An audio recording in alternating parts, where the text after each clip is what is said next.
Welcome back to Couch Sessions. Today I'm joined with Kaliopi and we talk about her rise through the dance music industry and what it's like supporting some of the biggest names in bass music. Don't forget to subscribe to the podcast on your favorite podcast platform and drop a rate as it greatly helps me out. But enough of that, find that comfy spot on the couch and let's get it.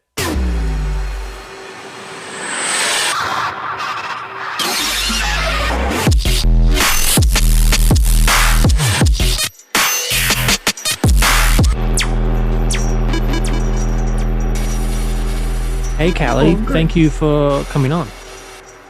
Thank you for having me, Michael. Good to finally meet, even if it's not quite in person. Yeah, or in video. Yes. My bad. I'll definitely cop that one. Technology's a bitch. It's all right. Oh, yes, that's for sure. Although, yeah, wouldn't have lasted COVID with the little it could give us. So that is true. I'm thankful for it, I guess.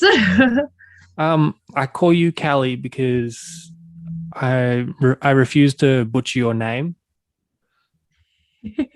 Thank you for trying. No, Kali is indeed my name. But then Kaliopi is just how you pronounce that one. Very Greek of me, that's for sure. But yeah. And why on earth would you make that your stage name? You know, it's hard to pronounce. Are you just trying to get people to make a fool of themselves? I've definitely gotten some interesting ones. Calippo was one, or even my last name, Notaris. I remember having Odd Prophet pronounce it as Notatas on live stream, which was great, to say the least. But it's actually just my name. So Kaliopi is my name. I've got a Greek background, and it's actually so sentimental just seeing that on posters, and thankfully it's unique enough here in Australia that using my name sort of passes for an okay stage name. But yeah, thankfully it is actually like read it like it sounds how it's read, but it is a very overwhelming name to see. I do understand. Yeah, because I was gonna go at it as Kaliopi. Oh yeah. No, that would be that's all right. Close enough. Look, I'll respond regardless. But yeah, Kaliopi's the way to go. All good. I appreciate the attempt to try. Yeah. It's nerve-wracking watching, looking at it, and you're like, "Ooh, maybe I'll just get her to say it first." All good. Happy to help how I can. Where did it all start for you? What made you want to become a DJ to begin with? Absolutely. I guess, like most people in this sort of industry, they've somehow known that they've loved music since the dawn of time, but had no idea how to actually put that into application. It's always just something that they appreciate in life, and they find themselves spending more and more money on concert tickets and going all over the place to see the best acts. And I just, it was actually, as cliche as it sounds for anyone else who's in Sydney, there's a Your Shot DJ contest where 200 people that have never DJed before go through training together, and then they hold like a weekend long, practically a festival. Everyone plays a 20-minute set. There's like 6 stages going on at once. And like I remember going to this event back in 2018 to support a friend who was playing. Had never heard of it prior. And it just really opened my eyes to see that anyone can DJ. If you want to do it, you absolutely can. It's accessible. All you need to do is take the plunge in. So I did. After that weekend, I went home and bought myself a little $300 controller, some DJ decks, and just taught myself how to DJ in the bedroom. And it wasn't until I was living on campus at uni at the time, and was playing some tunes for some friends while we were having dinner. We were making dinner in the communal kitchens.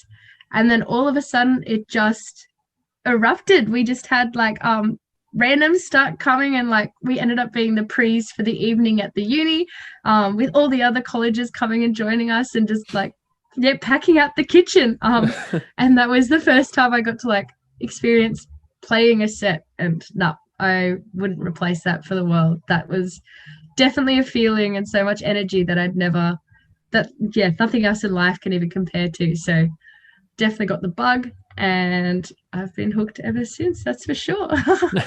What is your preferred genre? or dubstep, Yeah. trap, anything with bass music, and I'm pretty sold. Definitely. Even when it comes to things like house and stuff, you can definitely hear unity in the focus on the bass and Just the energy that that can bring. Yep. the heavier side of Heavy as house. yeah, Yeah. absolutely. Or even like some of your groovy house, man, those bass lines that just, yeah, they get very creative with them, that's for sure. But I think that's the main thing that evokes dancing in a crowd. That, yeah, yeah, that's what gets me hooked. It's funny you say that you took the plunge and started DJing, but you also started a couple years later your own school. Oh, yes, yes. So it was like I moved to Sydney in 2019. Hmm. Um, and when I was here, I started at University of Sydney, and they had a DJ society as part of their clubs. I was really keen to get involved. Couldn't actually find any connections to make my way in. Ended up having to like email and message and then get added to this Facebook group that didn't get posted in for the entire year that it was up. So a mate of mine the next year, so start of 2020, just said to each other, like, look, this is a good thing. We need to get this going again. Like, there are so many people who are keen to get into this industry but have no idea where to start. Let's get this club up and running and start the society again. So we did, and we had great big plans for it. And then COVID. Yep. So end of February, end of March, yeah, everything just absolutely shut down, and we had nothing to show for it. But we didn't let it go. We got together a really cool exec team this year, 2021. And yeah, finally got some events up and running, including DJ classes. So we held like a 4-week course for about 20 students or so. And that just taught them everything from, well, first of all, even installing record box and going from there, teaching them all the buttons and all the flashing lights and what they actually do on the decks, because yes, they're a very overwhelming piece of equipment, that's for sure, when you first get a look at them. And then by the end of it, they were all playing their own little mini sets of their various styles and genres, and it was definitely quite a like mothering experience. I was very proud of them all by the end. So yeah, we're hoping to continue that into the next semester and years to come as well. Hopefully a few little festivals around the place too, and definitely got a lot of eager people on board to keep that going strong, that's for sure. Did you ever think you would be doing this, starting out um, way back when you did and how you did? Did you ever think you'd be teaching other people? Oh, not even remotely, especially after like teaching myself. So I was in Wagga Wagga at the time when I bought the decks. And I don't think I need to say too much. I think everyone knows that Wagga Wagga is not the scene for bass music whatsoever. So it was very much teaching myself on YouTube on these tiny little decks. And it was then when I did Your Shot the next year and I went through the DJ training myself that I realized, man, like if we go by the books, I was doing a fair few things pretty wrong, to be quite honest. I didn't understand how a lot of things worked. But I think it also meant I developed quite a niche style to it. I still do keep an open mind to seeing how other people DJ and asking the questions, even DJing production, all those sorts of things. Having different mindsets towards how you actually perform is really valuable to take on board. But then doing your own experimentation is equally as valuable as well. Don't just take the word for it. If you've thought of a cool transition, find a way to make it happen. And yeah, that's the sort of stuff that sets you apart, being able to pull off some pretty cool stuff on stage. So I didn't think I'd ever get here, but also they're teaching me new stuff every day. Some of the questions that they asked opened my eyes. Yeah, there's never an end to learning, that's for sure. Like, I'll get back to you on that one. I got to ask a few people. Yep. Yeah. Pretty much. Google might have some answers. Let's see if we can both learn. But no, it's good. It's good. And what sets you apart from all the other schools that are out there? Oh, I guess it's mostly like I would like to think it's the communal experience of the personal touch. So everyone that came through our school, we are working our hardest to get them all gigs. We've got a few bars around campus and surrounds that we've gotten connections with that are more than happy to have these students come and play their first couple sets for them.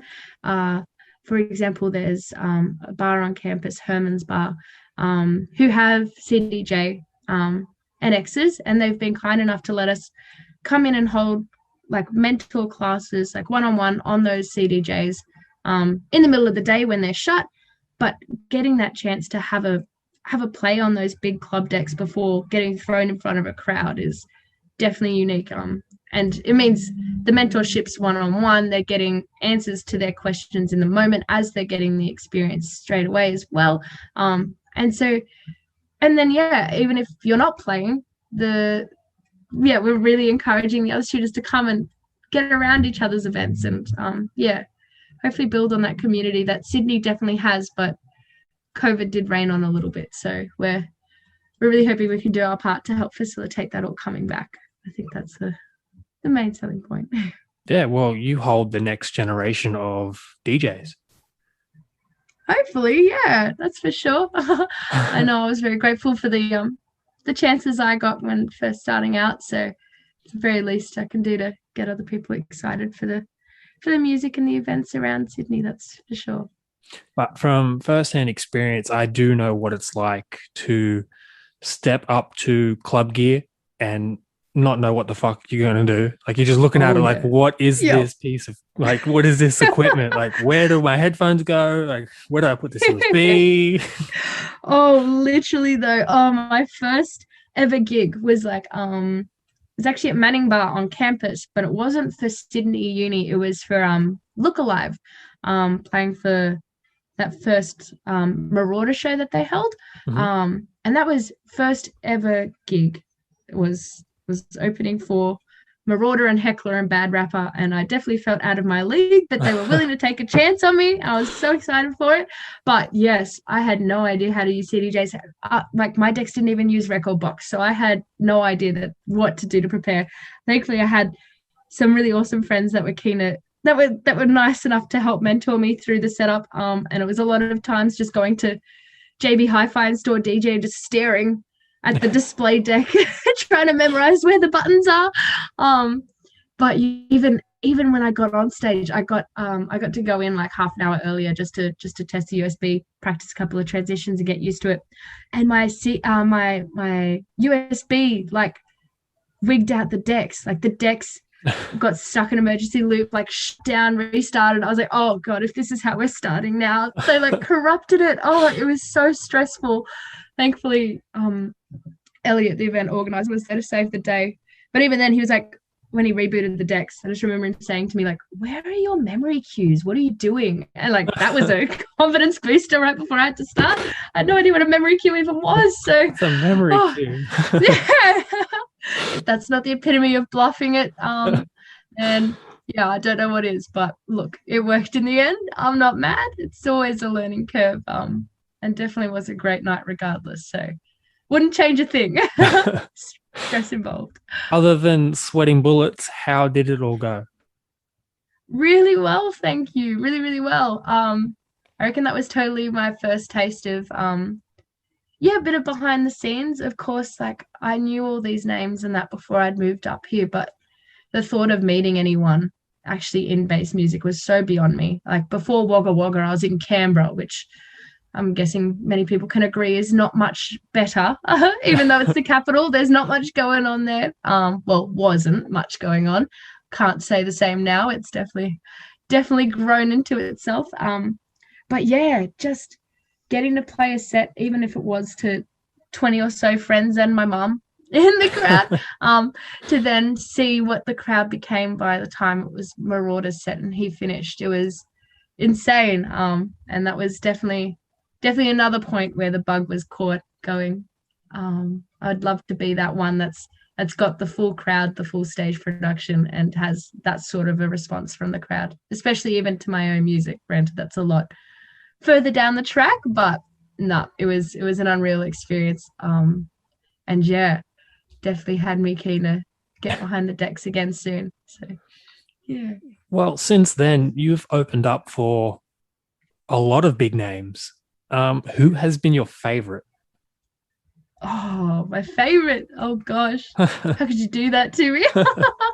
um, I don't know if I could pick to be quite honest. Um, I know especially in terms of like Idol at the time and everything as well.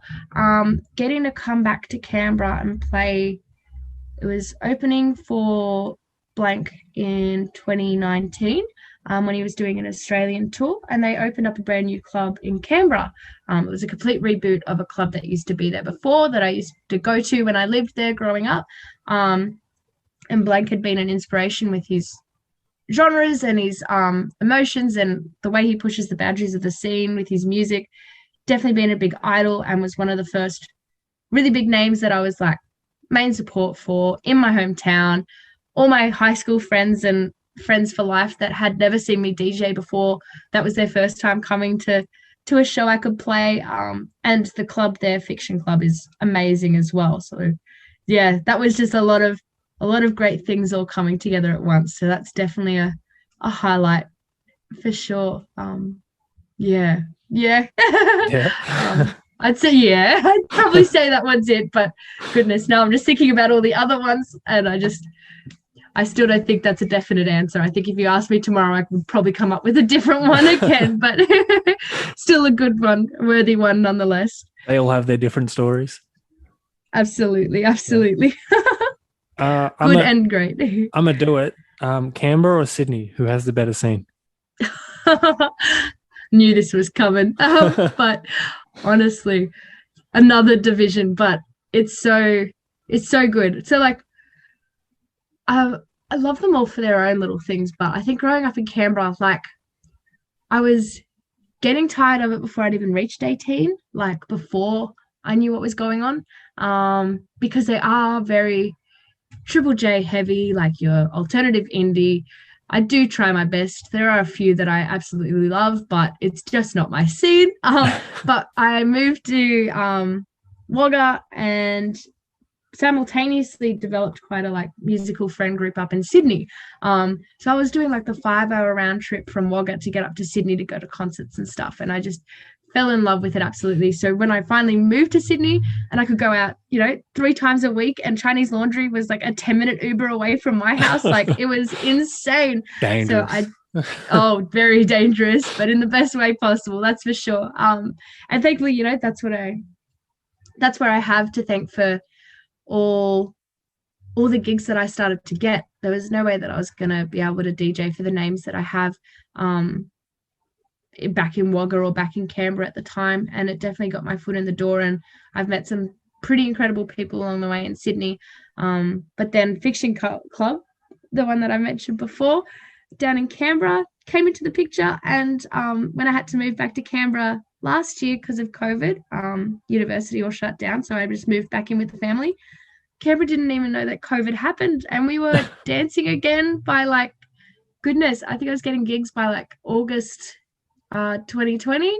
And like big gigs as well, like people that I idolized, like Nita Geraci, Sippy, Enchway, Blank as well. Like everyone was coming to Canberra, and Canberra was where it was at. So it was, yeah, it's been a light ever since. They're holding some really amazing events, and they've become like a tour stop for anyone that comes to Australia. So I really think that, yeah, Canberra is the place to be. It always held like a special place in my heart beforehand as well, but everything's just booked out so in advance. Like the talent that's coming to Canberra is insane. And it's just still got its homely feel that sometimes gets a little bit lost in Sydney. Thankfully, Sydney, like as soon as you're in the music scene, everyone's so welcoming and so lovely. And I've got some really incredible friends as a part of it. But Canberra does, yeah, have a special place. So I might have to say that it wins this time. I'm very proud of it. Let's see and hope that the enthusiasm's around to stay for a couple more years. Yeah. Well, you saying that it's put a tour spot on the map, it's insane because it's usually Brisbane, Sydney, Melbourne, Yep, and now exactly. Canberra can be amongst all that.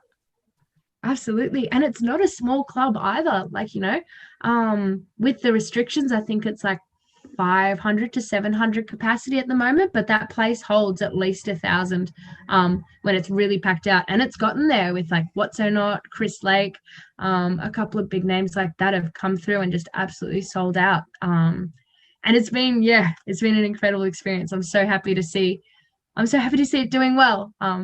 They deserve it, that's for sure. You can almost say you're a resident there. Oh, almost. I know it's definitely like there's almost a difference between the residencies. Like there's people that play there, almost every Friday and Saturday nights. But thankfully, I think Frank knows firsthand that Saturday nights scare me more than the Friday nights do because I have no idea what's played on the radio these days. So I have no idea what commercial music to play to an audience. So thankfully, yes, I'm only there when the tour stops ask me to, pretty much. So any of your bass music, as soon as I'm asked for it, I'm keen as to travel on down and play for those. And yeah, thankfully, I hope Fiction reckons I'm doing a decent job of it. That's for sure. So I'll hopefully back there for a while more to stay. Yeah. Well, every time I see your name, it's you're down there. You're at Fiction. I'm glad to go hand in hand. That's all right. That's a reputation I'm okay with for sure. What was your biggest learning curve when you made your remix of Britney Spears' Toxic? That whole thing. No, that's a good one. No, I still love it to this day. That was actually one of the odd ones. I haven't been producing for long. It's probably been about a year. I did like Ableton's live school produce music course. So that's like a year-long course here in Sydney, working alongside some pretty incredible people that have produced and mixed and mastered for some huge names in the industry, if they're not huge names themselves as well. And so that was a really great, I guess, like a boost forward. Like it gave me all the tools that I needed to make a song from start to finish. But of course, anyone that does music production will tell you firsthand that it is hard. It never stops being a learning curve, and the possibilities are truly endless. So still overwhelming, especially when it comes to bass music genres. They have a mind of their own. I don't know how some of these people make their sound design. It blows my mind. But I'm really loving it. And the Britney remix was the first one where I just had an idea for a song before I'd even started. It's a classic. Everyone knows it. Everyone loves to sing along. And I just thought to myself, wow, I'd love to play this in a club. But I think it needs a little bit of rejuvenating, that's for sure. So a hectare more bass, and there you have it. The Kaliopi, almost drum and bass, although the drum and bass people don't think it's very drum and bass. So probably like the halftime bass heavy remix of Toxic for your ears. Well, that's the thing about bass music. It can be almost anything and still be slotted into a main genre.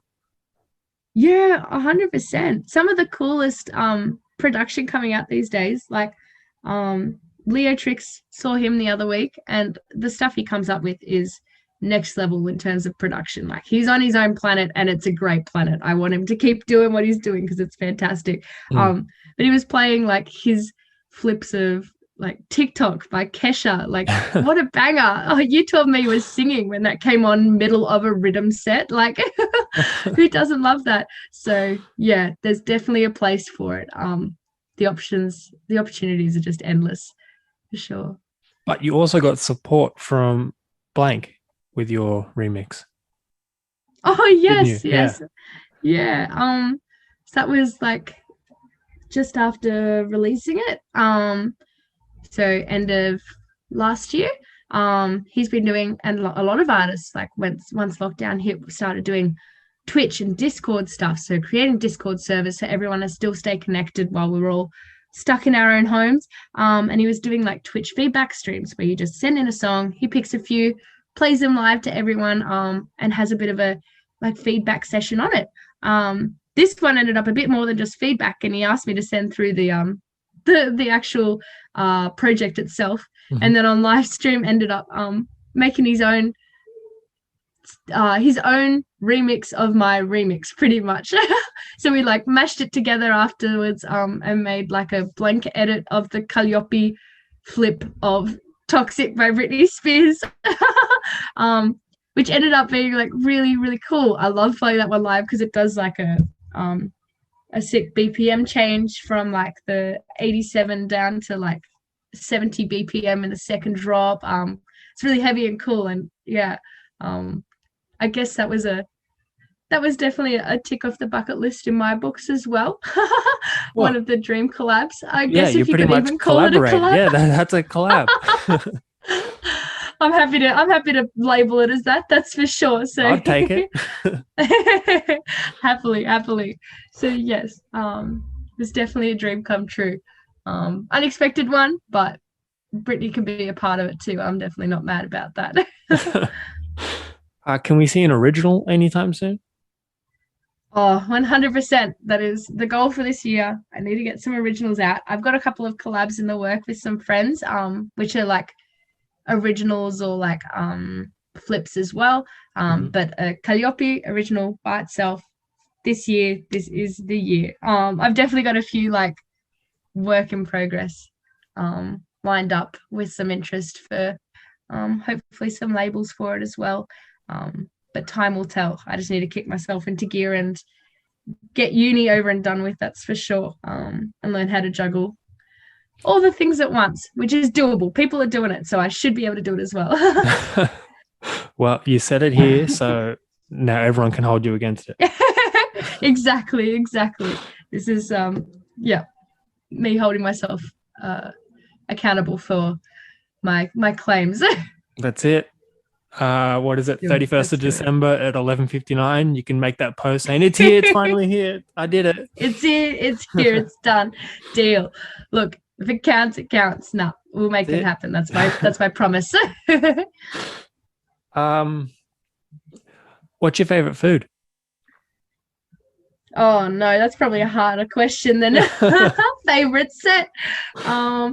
Honestly, now that we're in winter, like anything that's warming the soul is a great tick in my books. I reckon, look, I may be small, but the amount of food that I eat is uncanny. I don't know where it goes. I can't explain it, but like a solid roast, I reckon that's definitely thanks to my upbringing as well. You know, all the best events were fed and fueled by a good roast lamb or and all the roast veggies that come with it, the stuff that just warms you to your bones. I think that's definitely the vote in the savory foods. So roast lamb and veggies. But then if we're talking sweet, I would have to go with ice cream because the opportunities there are endless as well. They are. Oh, like they just come up with more flavors all the time. Exactly. My wallet's not okay with it, but my stomach definitely is. Actually, that's not very okay with it either. I'm like mildly lactose intolerant. My God. I don't know why I do it to myself, but it's too good to say no. The love-hate relationship. 100%. I don't know if you game, but PlayStation or Xbox? See, look, I have Switch. No, oh no, now you've opened. No, I do. I'm PC, Xbox. Okay. Like Xbox Live on PC. Fair. Which I know is an odd combo, but all my mates are on Xbox, so end up gaming with them. Although I don't know if they'd call it gaming or more of I'm the burden of the bunch, but I'm enthusiastic, so hopefully that counts for enough. Just a slot, just another person, just extra pair of hands. Exactly. The decoy. Yep, exactly. I'm happy to sacrifice myself for the team, that's for sure. And they're happy when I sacrifice myself too. So look, it's a win-win. Given your background, what's your take on Vegemite? Oh, I love it. I put a scary amount on. Yeah, absolutely. Like to the point where people are like, is that toast burnt? Yeah. Oh, it's like just as thick as the bread itself. You lose the bread underneath it all. No, I like Oh. um no. Look, I'm not a psychopath, let me just confirm. But I absolutely love best dish. Actually, one of the contenders for favorite food would definitely be like sourdough toast, Vegemite, and smashed avocado on top. That is killer combo. Nothing is quite as good as that. I So, swear, the more people I talk to, they have such weird combinations of Vegemite. really? I What's the forgot weirdest who one you've heard I yet? forgot who it was, but they said Vegemite on fruit toast, so like raisin toast. Oh, Yeah. I guess I can't knock it till I try it, but also like, how did they get there? How Yep. did they decide that that was a good idea to follow through on? Oh no, at That's right. least they're I'm a onto knock it. I'm something. not going to try it. That's all right. That's all right. I don't blame you either. It sounds a dangerous way to, you know, test the limits, really. Don't know if And your palate would ever forgive you. no. And you being a psychopath, I'll be the judge of that. Do you put your Vegemite in the fridge? No. Good. Good. Oh, thank God. Yeah. That was definitely waiting to see if I was disowned or not.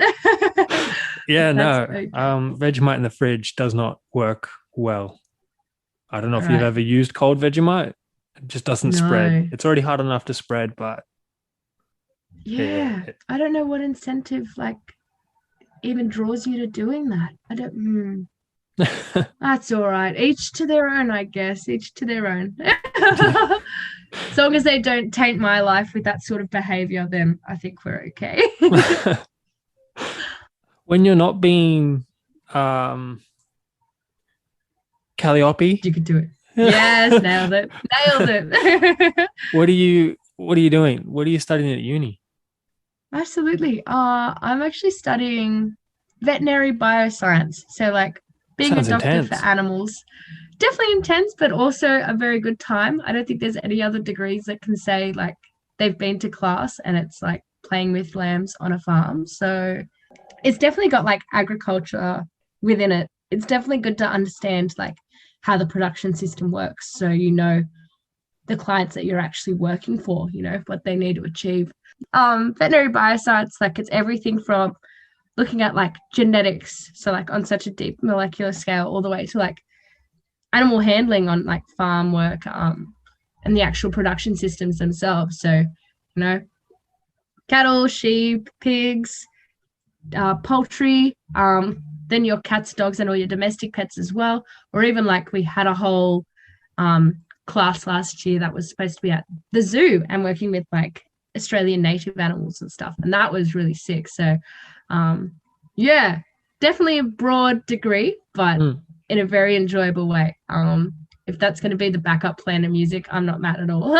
It's very enjoyable. Yeah, other than that, that does take up a lot of time. But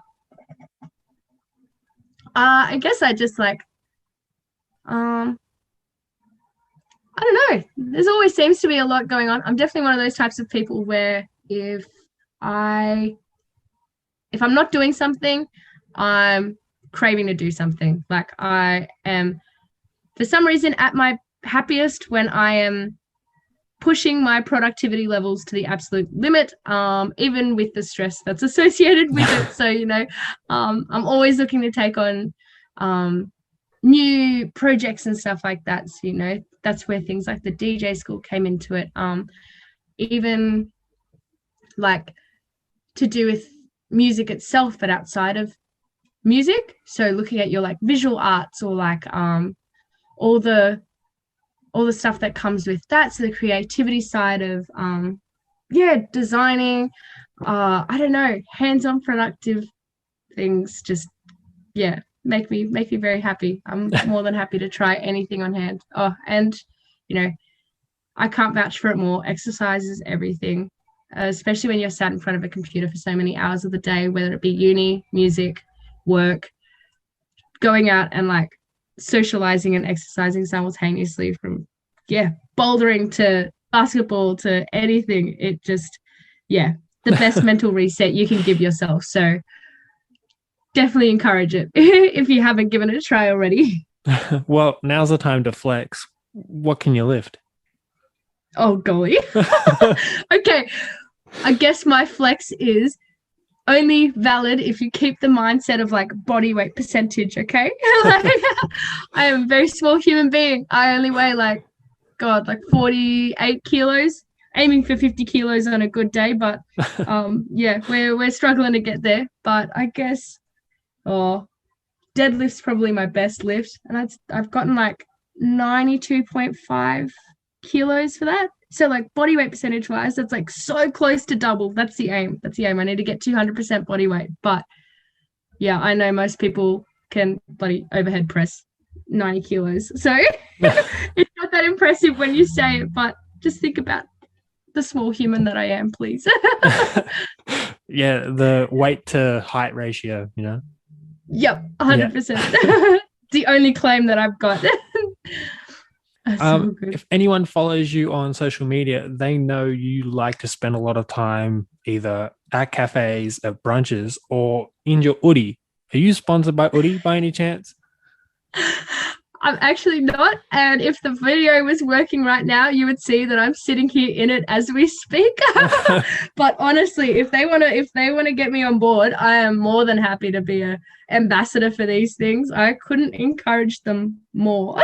Especially back to the height thing. Like this thing comes down to my ankles, man. I'm so snug right now. If you want to combat Australia winter, that's the way to go. So yeah, Udi, sponsor me, please. Here's my call out. Thank you. I'll thank you for it once they hit me up. Okay, cool. Thanks to you, Michael. That's all right. I just put the plug in there, you know. Absolutely. Udi sponsor this podcast too. Yes, deal. I can come out to all the people you get on the show. Like it's like your Oprah moment, and you That's get it. an Udi. Love it. Um, Before we wrap this up, do you have anything to say to your ever-growing fan base? Oh, 100%. I guess I just want to say the biggest thank you ever to anyone who's supported me so far on this journey. Honestly, my mates that come out to my gigs, even mates that I've met along the way from them being at my gigs, whether it's the rowdiest crowd or the quietest crowd, the support I've been getting through all this is absolutely extraordinary, and I couldn't thank everyone more for it. And that definitely goes out to my family as well, who yeah, they make sure that that I'm looking after myself, and when I forget how important health is through all this. So thank you everyone. The biggest highlight of it by far so far has been sharing this love for music with everyone else who surprisingly has just as big a love for what music does for the world as I do. So thank you, and I'll catch you all at a show soon, I'm sure. Yeah, no doubt. Probably down in Canberra. Absolutely. Although, look, Sydney's coming back in full force these days, so Yeah, you'll the amount of hopefully be shows catching me there soon. on the horizons is ridiculous. That's Yeah. it's got me very excited, that's for sure.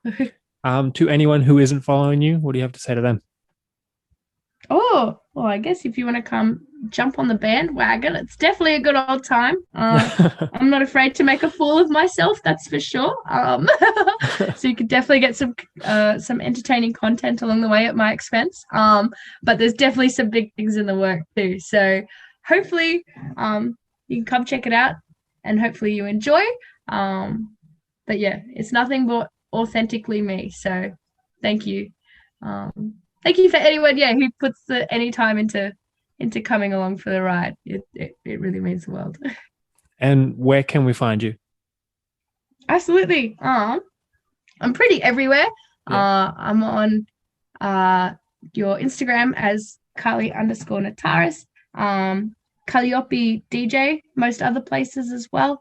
On SoundCloud as Kaliopi DJ or Kali Nataris. Any of those sorts of search results. Thankfully, it's a pretty unique name, and you should be able to find me nice and easy. I'm pretty online, thankfully, with friends and family all over Australia. I've got to be. Yeah. But it's definitely part of the business too. Having music music mates all over the world. So I know come be a you're part of on the come be a part of the Twitter. circle. Yeah, 100%. Yeah. Twitter is Kaliopi DJ as well. So should be able to catch me there. Being an Australian, how do you find Twitter?